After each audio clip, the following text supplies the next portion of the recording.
Okay, great. Let us begin. Heels touching. Build your structure up from the ground, just like building the layers of a storied house upwards. So first the base, soften the feet. Feel the feet are there for you. Bring your mind and awareness to the ankles. Let the ankles melt.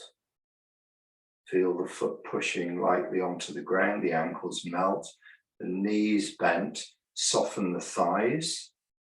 So it feels like the hips are sitting into the feet with the structure here soft and seated, and then lifting the spine. As you lift the upper back, you may just notice the shoulders rolling into shape as you soften the shoulders and the elbows drop. Just take a moment for yourselves to settle, to feel the crown of the head and the sole of the feet. And everything in between is you, and you can soften and soften and take any excess tension away and fill up any places that have got gaps or unstructured, but both releasing and filling. To open the feet parallel, we sink down like the beginning of the form. Make sure the weight is going into both feet. And the way we do this is as if we take away underneath the foot. It's as if you're sinking down into mud. So think about the feet, feel the feet. The feet are like a plug, and all the water in the body is then just sinking down. When you get about halfway down, keep the sinking going to the right foot, which means the knees still bending, the hips and the lower back still changing. Keep the sinking going down until the left foot touches. And do that again. Come back up to your normal standing position, released and loose. Halfway down, take the plug out from underneath the foot, and everything in the body can melt down, as if you're being drawn down from underneath the foot. Every muscle follows that down. Halfway down, you're in both feet. Keep sinking into the right foot. The pressure will increase. Keep sinking, keep the knee bending, keep the hips softening, and step left. When you place the left foot, there's no weight. Then we turn as we move towards it, again, drawing down underneath the left foot. Small rebound, the hands and the right foot come in and we resettle into both feet. Breathe in, lift. And down under the feet. Down under the feet. Until sinking finishes. Small rebound. You see, the temptation here is to think of what the hands are doing. And we don't want to think about what the hands are doing. We want all the movement to come from the legs. How we develop our stability on the ground. How we sink as if we're sinking under the ground. The knees are bending, creating space for the muscles to change. The thighs are softening, creating space for the lower back to change. And all those muscles are releasing and reorganizing. And with it, as the knees bend, the shoulders soften and the arms drop and finish all together. So you can see the changes are initiated in the feet.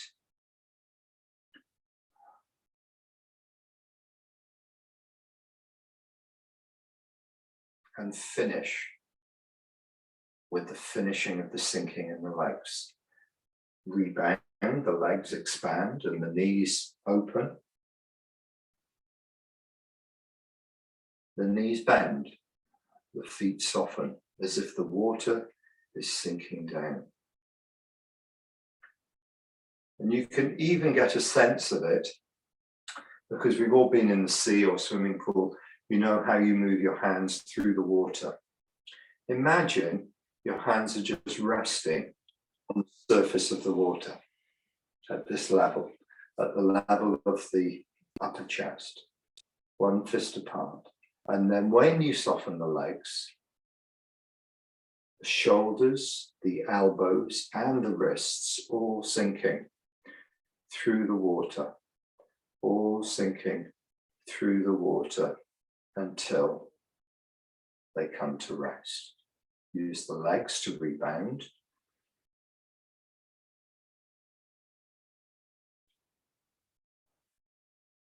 Without stopping at the top and without stopping at the bottom.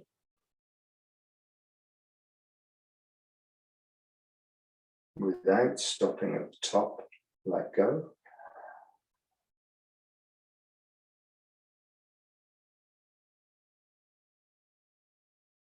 Without stopping at the bottom, rebounding, the legs activate. And one more time, sinking.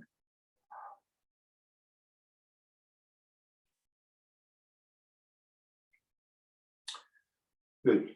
So this is the movement of the body, up and down, up and down. And it's instigated by the changes in the legs. So we want the muscles in the legs to change, the muscles in the legs to give space, because when they're held, they hold everything in place, and that's their job, to hold the body in place, but often we use too much force. So we need to just use the right amount of force to soften the muscles and to allow the weight of the body to settle in. So our exercise, I say this again and again and again, our exercise is not to go up and down. Our exercise is to change the muscles in throughout the whole body. I'll say that again. The exercise isn't to go from the top to the bottom.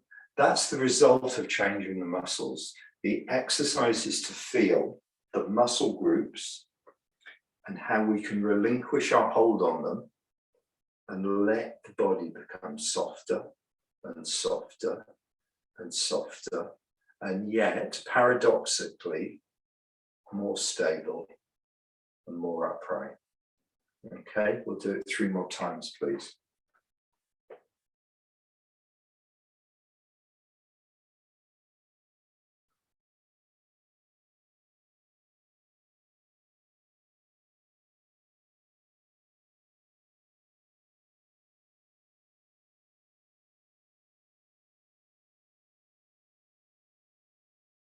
As you come to the bottom, the lowest point, at the end of the sinking, just scan through your whole body and listen and see if there are any muscles you don't need to be holding on to.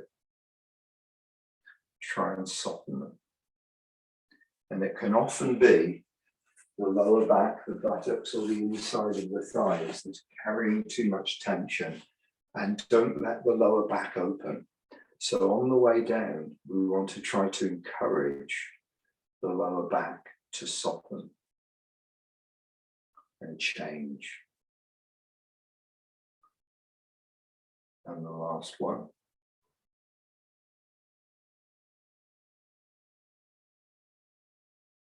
Sinking. Everything changing. Good. Take a break, please. There's written in the classics, when one part changes, every part changes. One part change, every part changes, which means there's a relationship between everything in our body. When we change the foot, everything above it changes. When we change the foot, the knee changes, the hips change, the lower back, the shoulders. Sometimes it's too much to feel all those together. So we work on one thing well and get it working. So we call it sort of changing semi-naturally. We just have to think of the foot softening, the foot softens. We just have to think about the knee bends. And it comes from repeated action. The more you tell the knee to bend with the right signal, the more the knee will naturally do what you're asking it to do. It'll get the signal of when it's time to bend, and you don't have to think about it so much. At the beginning, until the body does things almost naturally, we have to really make sure that the knee's changing the whole time. We have to make sure and insist that we're feeling our hips melting, melting, melting, melting, melting, melting. Because when one part of the body stops, it locks everything else. You think about a watch and all those little cogs inside a watch, and they're all doing their own thing, moving at different speeds. And if one of them gets locked, it stops the whole mechanism. So we want to make sure that all those muscles link together and changing, coordinated and synchronized. Okay, so tonight I want to look at brush left knee twist step, because that's the next move we're going to do in the form.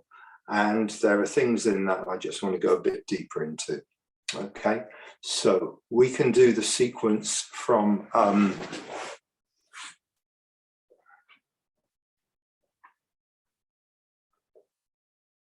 shoulder stroke, white crane spreads wings. Let's do it together. I'm going to face the other direction, so you can work with me. All the weight is in the right foot, 100%. Just the ball of the left foot on the ground. Make sure when you swing your left knee, it misses your right foot. You don't want your foot in front, and you don't want a big gap. Just hanging in front, where the ball of the foot naturally drops and goes down. Now, there's no weight in the left ball of the foot, but it is touching the ground, and you can use it for a little bit of stability, for balance. The right hand is one span from the brow, slightly forward of the face, slightly forward. It's not in line with the ear, it's slightly forward. The hand is open, and there's a straight line from fingers to elbow. It's not this type of bend in the wrist. There's a straight line from fingers to elbow. The left hand, thumb on the crease of the trousers, nice curve in the arm, one fist from the body to the elbow.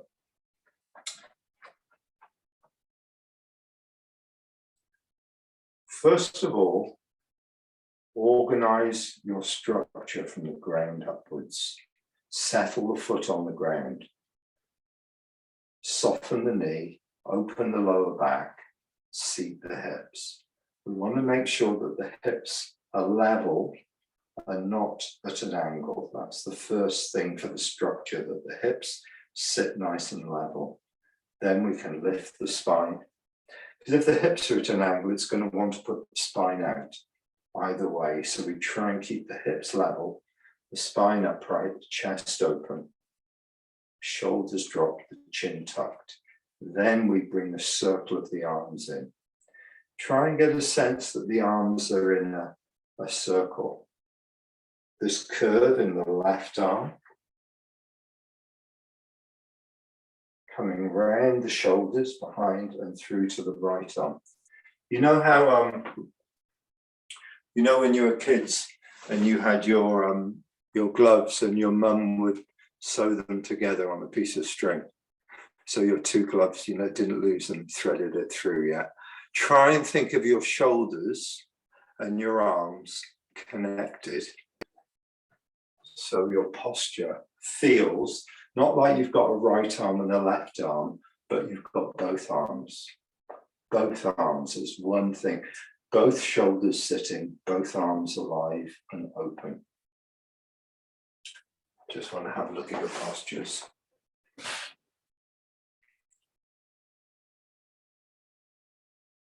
Yeah, David, a little bit closer to the brow, just one span in.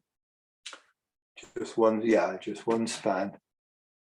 Yeah, good, good, good, good.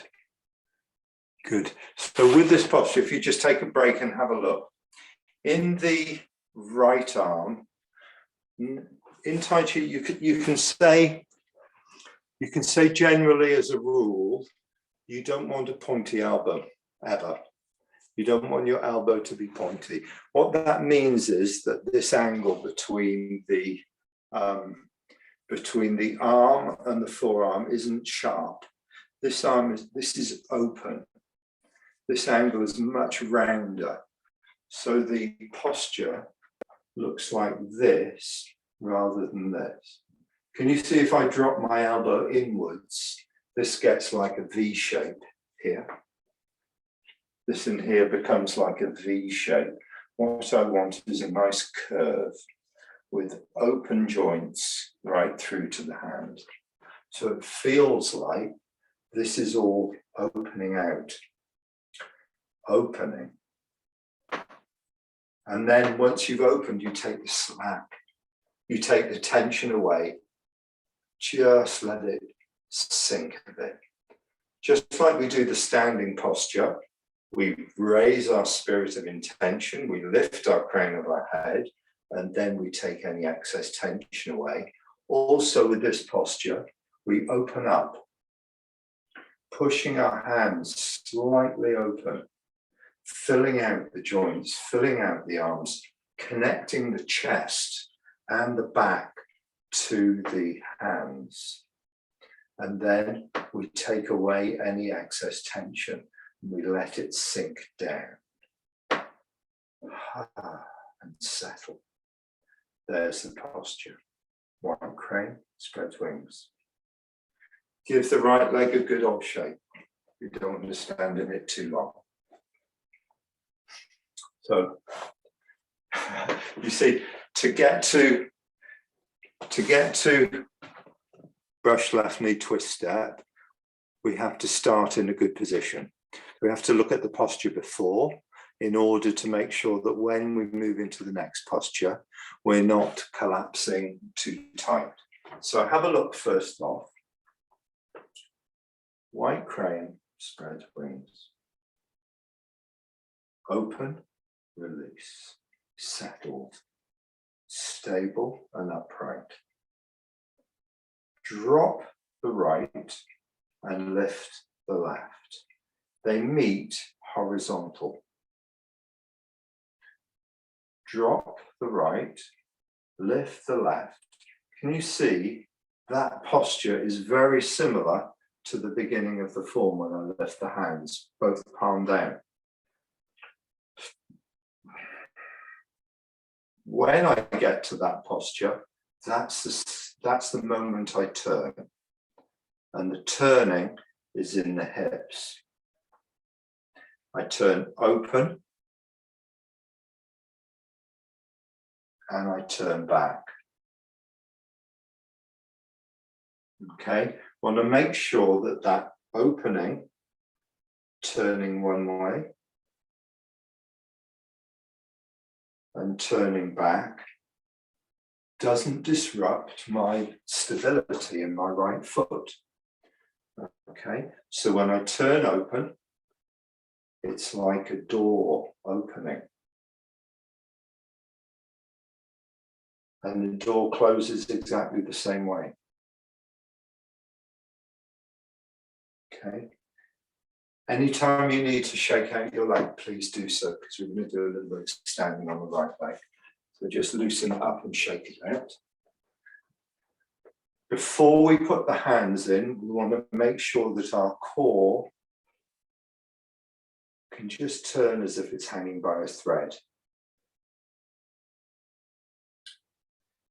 That means that you don't move your knee around, because if your knee moves around, your foot is going to wobble on the ground. Okay? Every time your knee moves, even a millimeter or two, one way or the other way, your foot, because it's connected to it, is going to lose its stability. So when you turn, turn in such a way that your hips turn and they don't pull your knee with it. Everyone's got their hand up in this position. I think everyone wants to ask a question, but it's just the posture. Just the posture of white crane. Now, when you turn, make sure the turning of the hips is nice and slow and steady. The hips staying level. Both hips have to soften and then turn back. Turn one way. And as you turn back, step with the heel of the left. Okay. Turn one way. And as you turn back, step with the heel of the left. So the turning of the hips, the turning of the left hip gives you the step with the left heel. Moving on to what we'd say is slightly more intermediate level, because you don't step with the foot, you step with the hips. Where the hips lead, the whole thigh, knee, and foot follow.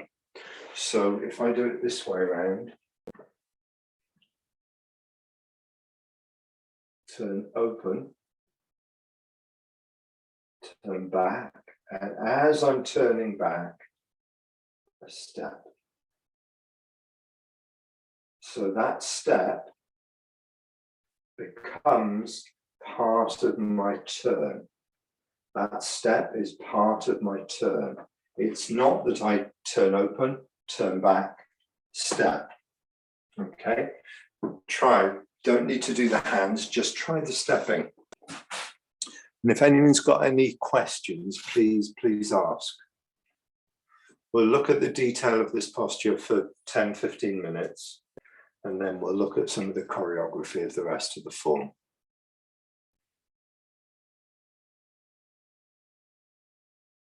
Yeah, it's looking good. It's looking good. Yes.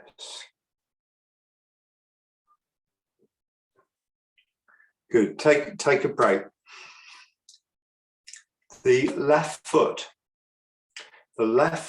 has to be just lightly touching the ground. If there's too much weight in that front foot, then when you try to turn back to move that left foot, if there's too much weight in it, you have to activate the muscles to pick up the weight of the leg again in order to move it. So we want to keep that left foot just touching the ground ever so lightly. So as soon as the hips come back, that left foot is ready to move, okay? If that left foot gets too heavy, then it won't move, it'll be stuck to the ground because it'll be supporting us. And we'll have to either back off and make it lighter or tighten the muscles in it to lift it off the ground, which two things we don't want to do. So we keep that left ball of the foot ready to move, ready to move. And from a martial point of view, you can think someone's going to kick your front leg out the way. Well, they're not going to do that because it's ready to move. Okay. But if it's got weight in it, or your weight is balanced on your front foot, then they're going to sweep you off your feet. Okay. Because you're relying on your front foot for support, for your balance, but you're not relying on your front foot. You're fully in your right leg with just the ball of the foot on the ground. Okay, let's look at the arms. From your nice open posture, dropping the right, lifting the left. The hands are level, palm down, one fist apart, level. That's the time to turn. The first half turn, you drop the right hand to the hip joint. I've turned halfway.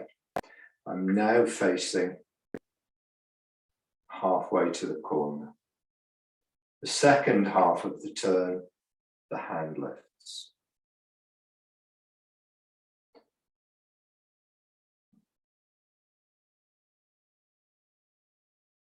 turn,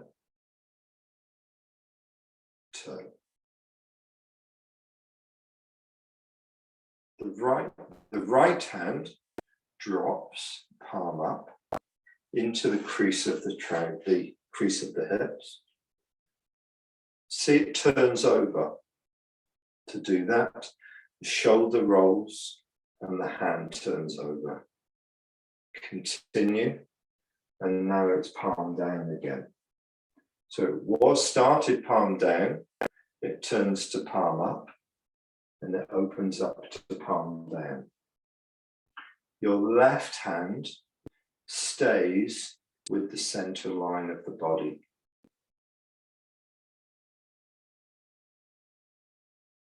Your left hand doesn't do very much. Once the hands are level, your left hand stays where it is, pretty much. Your left hand stays as the body turns, the left hand turns with it. So the left hand isn't going across, okay? There's my center line. My left hand doesn't go over the center line. My center line turns and my left hand stays on the left side of the center line. That's really important, and I'll explain why. I'll explain why.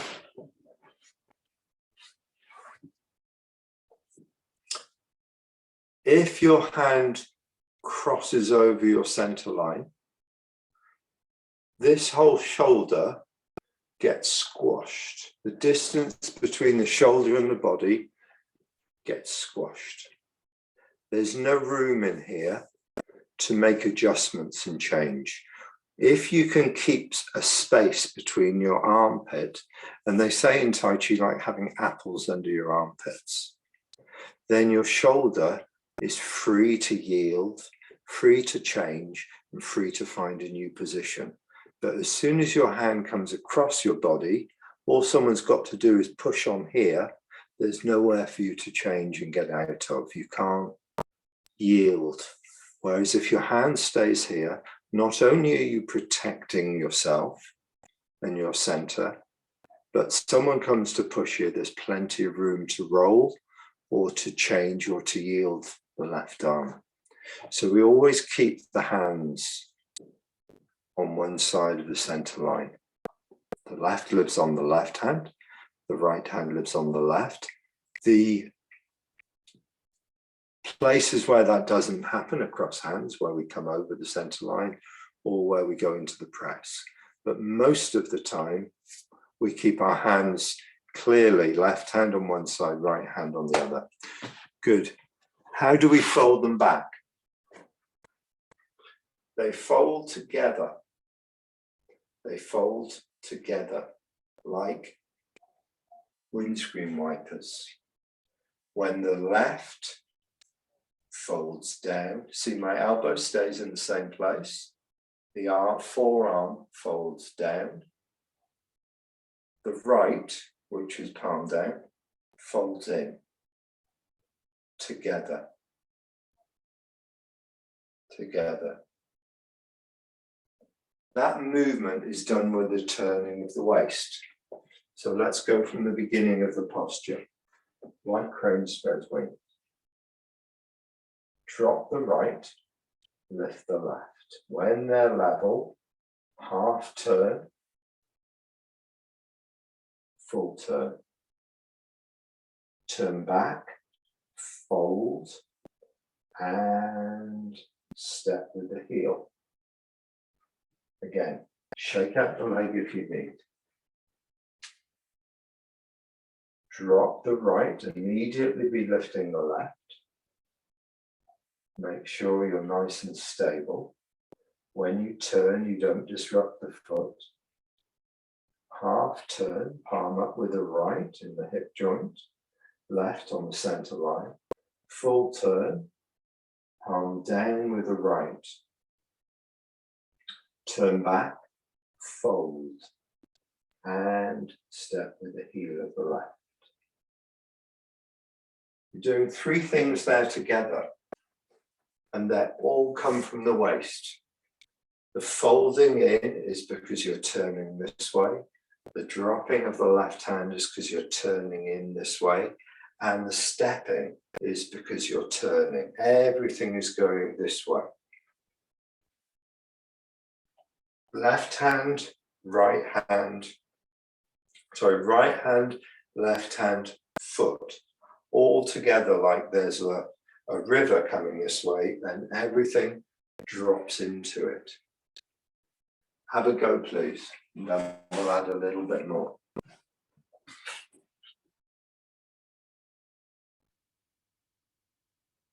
If your right leg is having had enough, just shake it out.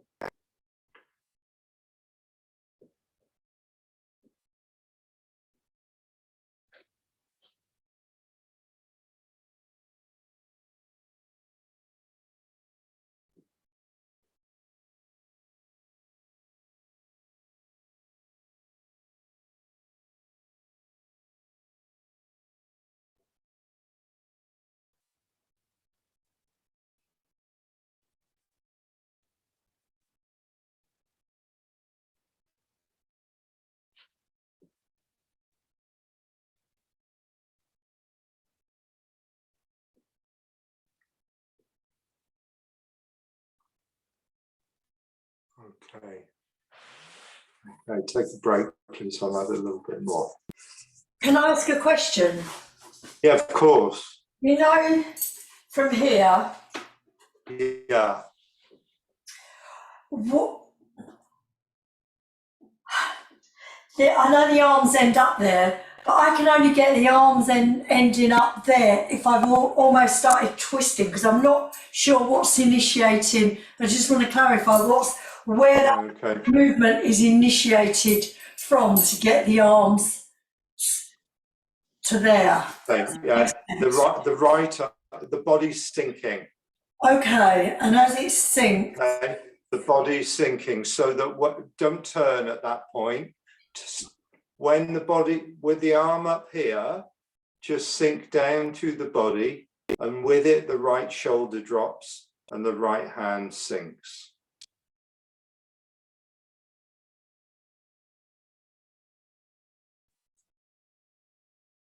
Okay, don't worry too much about the left, just bring the left up.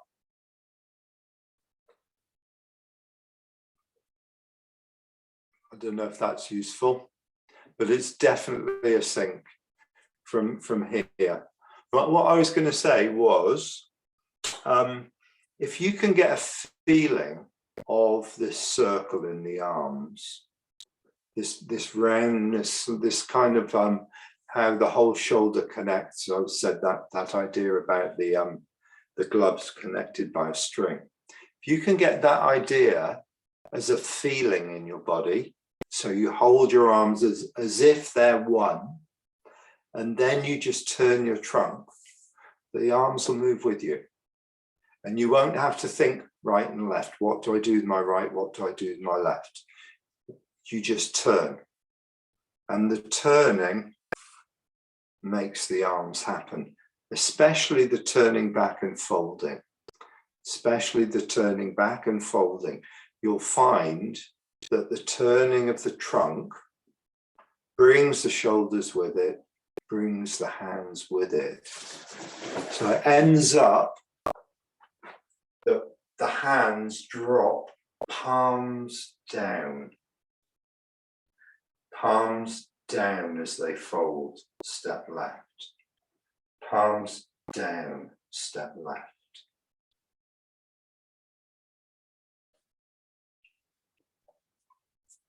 Going to end up with one sore right leg at the end of this class, I'm afraid.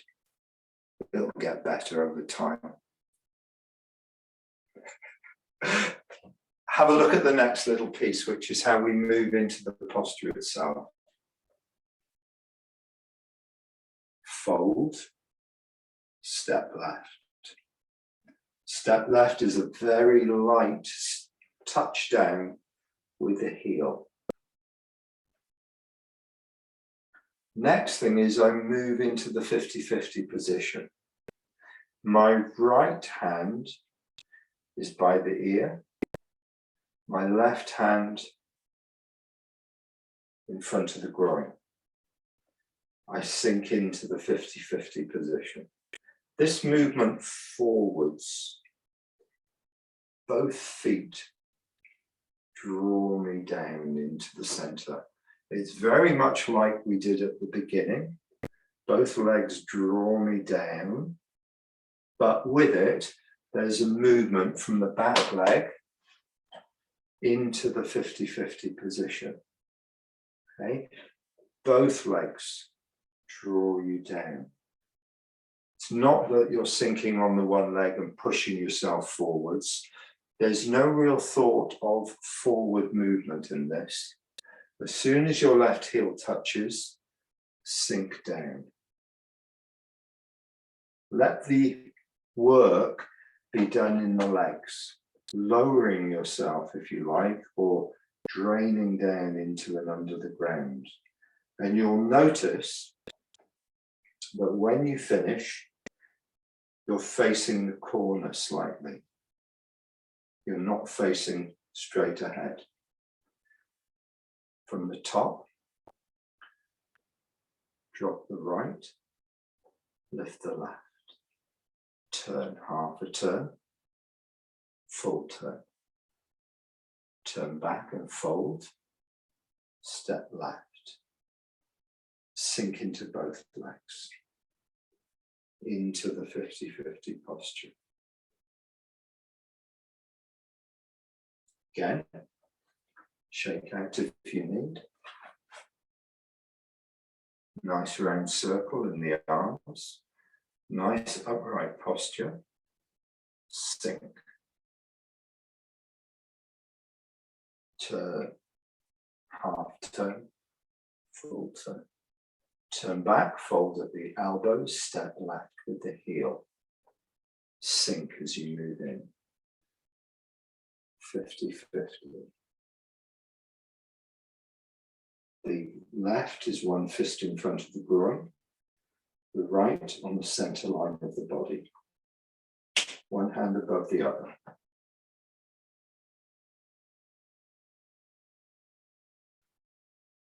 Can I have a look at your moves, please?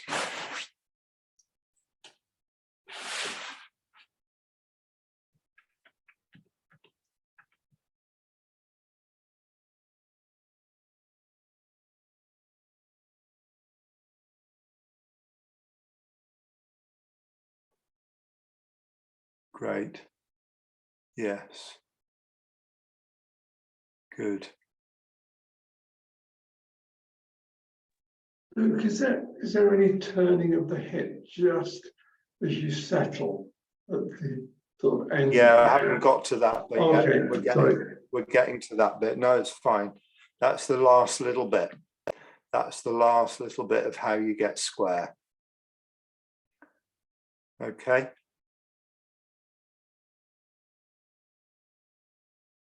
Good. That's looking nice.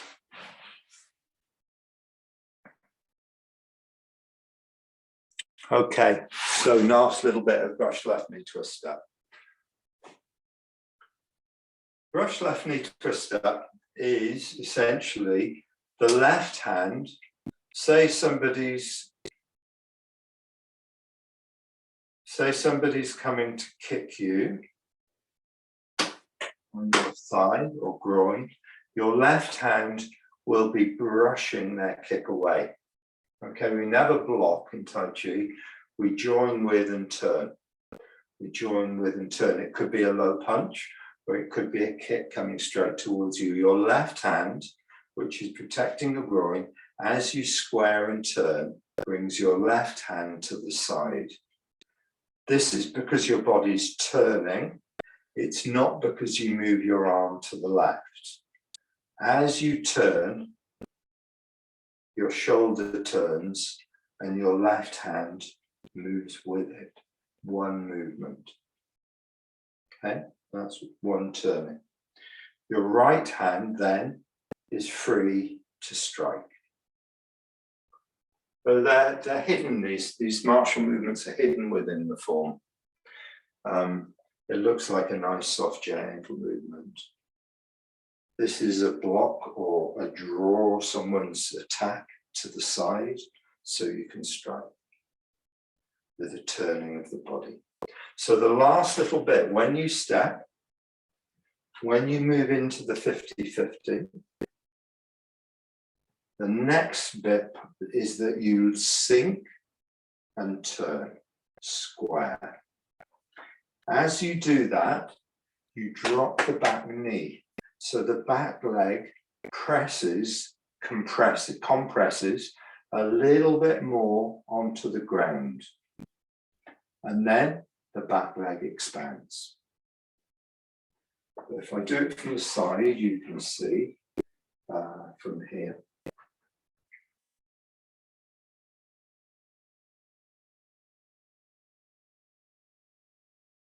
Turn back, step left, glide in, 50-50, sink and square, dropping the right knee.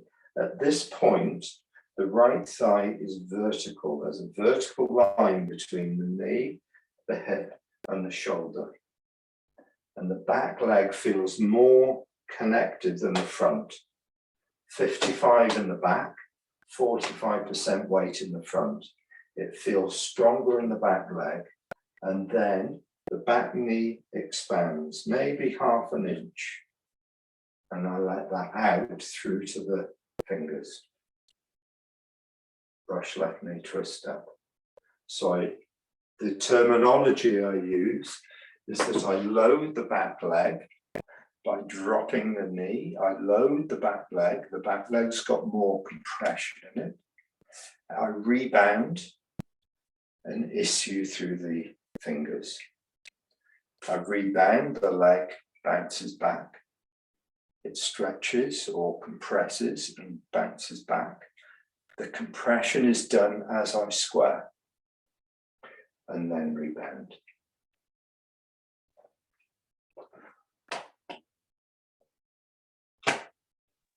Luke, Okay. could I ask a question, please? Yeah, sure, Janice. So at the end, when we're kind of, we would be at 10 o'clock to start with, when we're coming through, and then we turn to 9 o'clock. Yeah. With me. So do Yeah. our feet turn then at that point? No, the feet stay in the same place. Right, okay. Right, so have a look. If I do it facing the same way we do it in the form, Yeah, I'll talk about the clock positions. yeah, It please. starts off facing 9 o'clock. Yeah, I drop the hands facing 9 o'clock. My first half turn takes me to about 10 o'clock. My second half turn takes me to about 10:30, no further than 10:30. I turn back and step. I'm back now to about 10 o'clock. I move in, I'm sort of about 10 o'clock. My waist is sort of towards 10 o'clock. I drop my back knee and my hips and chest turn back to 9 o'clock. And then as I unstretch or rebound, I'm facing 9 o'clock. So if I do it facing you, you can see me facing you. 9 o'clock is straight ahead. I'm turning open, 9:30, 10 o'clock, maybe 10:30. Turn back, 10 o'clock, maybe 9:30. Move in, maybe about 9:30. Drop the back knee and square to 9 o'clock. Rebound 9 o'clock, facing the front direction again. Okay, yeah. Well, I just feel like my right foot is then facing like 10:30 still. Is that right? It just seems a bit of a stretch. Maybe I'm stepping too far with my left leg. Yeah, so what I suggest, Janice, is when you're in white crane spreads wings, don't have your foot fully out to 45 degrees. So when you're facing 9 o'clock, Yeah, have your right foot yeah, facing more 10 o'clock than 10:30. right, okay. Okay, Yeah, that'll do it. don't have your right foot too open, because that'll put tension into the hips. Have your feet. See, this is a difficulty because everybody's different. Everybody's hips are, some people more flexible than others. So when I say turn to 10:30, for some people it may be 10 o'clock, for others it might be 11 o'clock. And it isn't right or wrong. It's, you've got to feel what your body can do. If it can turn more, great. It means you're slightly more flexible in that joint. If you can't, great. Work with it and work within what your body wants, how it wants to turn. Some people's muscles are just more wiry than others, and some are softer. Yeah, And it isn't better or worse. Okay. okay. When I just did it with my right foot, not so much at an angle there, that did feel a bit better. Okay, great. Good. Thank you. Good. That's good. Okay. So what have we got? We've got that last little bit, which is tricky. That last little bit is tricky because you're squaring and dropping the back knee together and then rebound. Now we do that move in a lot of the form. We sit back, we move in, we drop the back knee and we rebound. But when we're doing press and push, we're facing 3 o'clock the whole time. We haven't got that little turn at the end, but it's the same thing. Okay, let's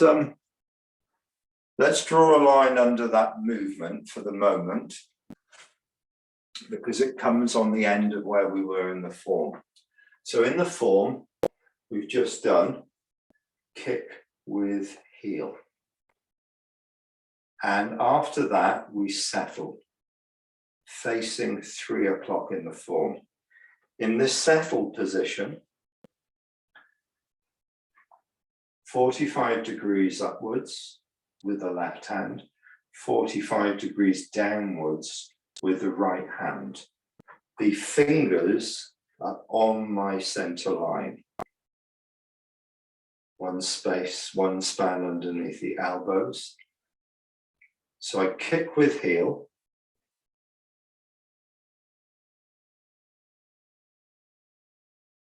The left hand and the left foot in line to 3 o'clock. The right hand is going to go to 6 o'clock. And then I turn back to 3 o'clock. Then I do brush left knee twister. Turn open. Turn back, fold, step left, move in. Facing 3 o'clock, issue. Okay. Should fit quite nicely. This time, instead of starting it from here and dropping the hands to here and turning open, we start in this position. So all your right hand has to do is move to the hip joint, turn open, turn back and fold, step left, move in, square, drop the right knee and rebound. So let's backtrack a little bit and put the kicking section in. We'll go from diagonal flying. If I just have a look at my watch, 10 minutes to go, we'll go from diagonal flying. Diagonal flying in the form faces 1:30.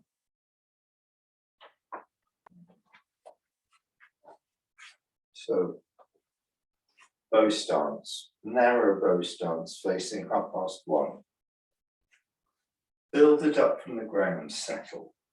Settle the feet on the ground, let the earth be there for you. Sink into the ground. Soften the hips, soften the lower back, settle into the legs, bring the spine upright.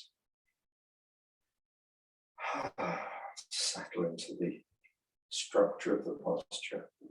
The right arm open to the corner, the wrist at the height of the throat, the left hand thumb sitting by the trousers. Going to turn toward clockwise, moving on to the front foot, moving on to the right foot. Turn towards 3 o'clock, holding the ball, palm down with the right, palm up with the left. Change hands, step out left. Waving hands like clouds, facing 12 o'clock, facing 11 o'clock on the left foot. Sink, step in. Facing 12 o'clock, facing 1 o'clock on the right. Change hands, step out left. Facing 12 o'clock as the body turns, facing 11 o'clock on the left foot, hands turn over. Change hands, step in. Facing 12 o'clock, 50-50, sinking onto the right, the hands turn over, facing 1 o'clock. Change hands, step out, move across. I've completely lost count of how many we've done. So on this one, we're going to turn open the left foot, move on to it, turn in the right foot, keep turning, turn back, swing the arms through to 12 o'clock, step with the heel of the right, move into the 50-50 and rebound. Move on to the right foot, turn to the corner, step left, move in, square, sink, low with the back knee, rebound. Snake creeps down. Open the back toes, open the back heel. Long in the left arm. Facing 9 o'clock. Sit back, turn open to 8 o'clock. Turn back to 9. Golden rooster stands on left leg. Step straight behind with the right foot. Turn to 10 o'clock. Turn back to 9 o'clock, sinking onto the right. Golden rooster stands on right leg. Turn to 10:30. Step straight behind. Facing 10:30. Now all my weight is in the left foot. The right foot's free. The right finger's at the height of the throat, the left palm up on the hip joint. 2 turns, turning open, bringing the toes of the right. Turn back, facing 10:30.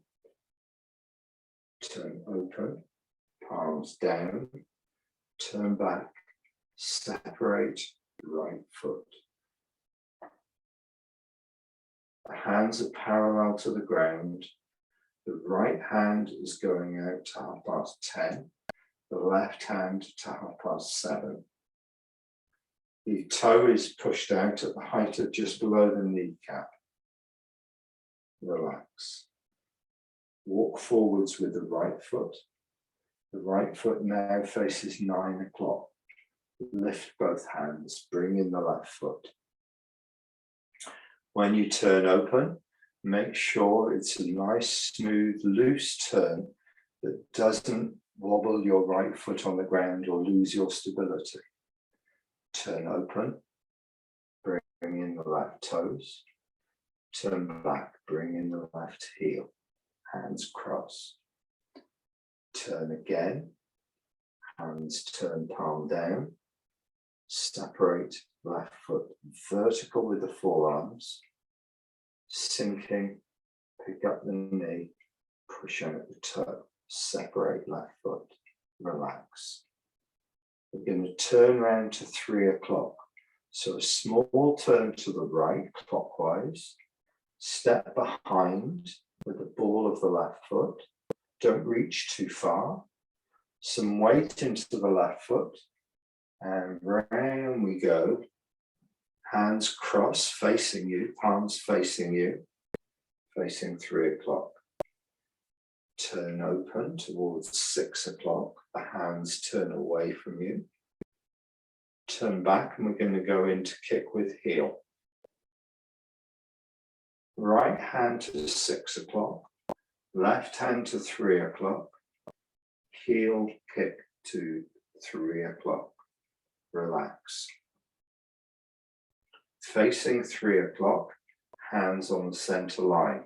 Left up at 45 degrees, right down at 45 degrees. Brush left knee twist step, turn open. Turn back and fold, step left heel. Glide in. Sink and square. Rebound.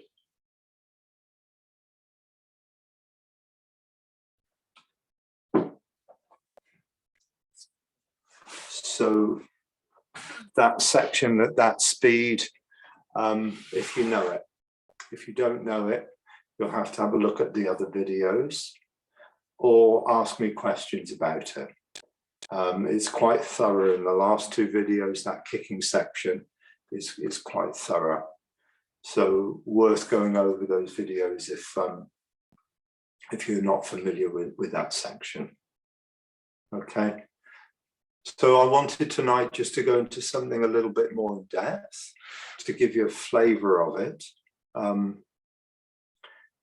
rather than just glossing over some of the form. I wanted to go into the quality of a move, a little bit more like how I'd go into in the intermediate class, actually going into the real detail of it so you can get the real feel of it. Do it 10, 20 times so you really get the sense of it. Anyone got any thoughts or questions before we close up for today? Do you like working in that way, taking time to go over a move, and kind of really unpack it a bit more? Yeah, it's quite useful the way you did that, because I was in brush left knee. I was the right hand was more sort of almost in front rather than a bit more open, and dropping down from white crane spread wings. My arm was more like this, whereas it's more open, dropping down. Right. Yeah. Right. And it's just what we want to try and bring into our form is that our whole body's starting to be more coordinated. So we're not just doing it flapping about with the arms. We're not just moving the arms independently. They're circular and connected, and we're beginning to get that feel of how when you turn the body, the arms also start to move with us, and how when you turn the body, you don't lose the stability. You don't turn so far, or you don't jerk your turning, or you don't move from the upper body. You move from the big stable cog of the hips. We call them millstone, like the millstone. These are the main ideas, so that as you move, you stay grounded. As you move, you stay, because when your body feels comfortable and grounded, mentally too, we feel much more settled. When our foot's like that on the ground, you kind of have to tighten up somewhere else, and as the body tightens up, the mind tightens as well. But the more this quality of letting go we can have, the more quality of sinking, the more quality of settling in the body as we do our Tai Chi. And that normally comes in the moves we know well, those feelings. And the moves we don't know, we're thinking about which direction we're going, and more of the external things rather than the internal things. Good. So I wanted to apologise I didn't get the recording to you until a couple of days ago. I just had a real problem with the download-upload speed on my computer and my internet connection. So hopefully it's fixed, and I'll get the recording to you tomorrow. Thank you very much. Have a good week and enjoy your practice. And any questions, email me or bring them to next week's Zoom. And I'll let you know, Louise, about the terms and where we are for half term and things. Okay. Thanks very much. Thank you. Thanks, Luke.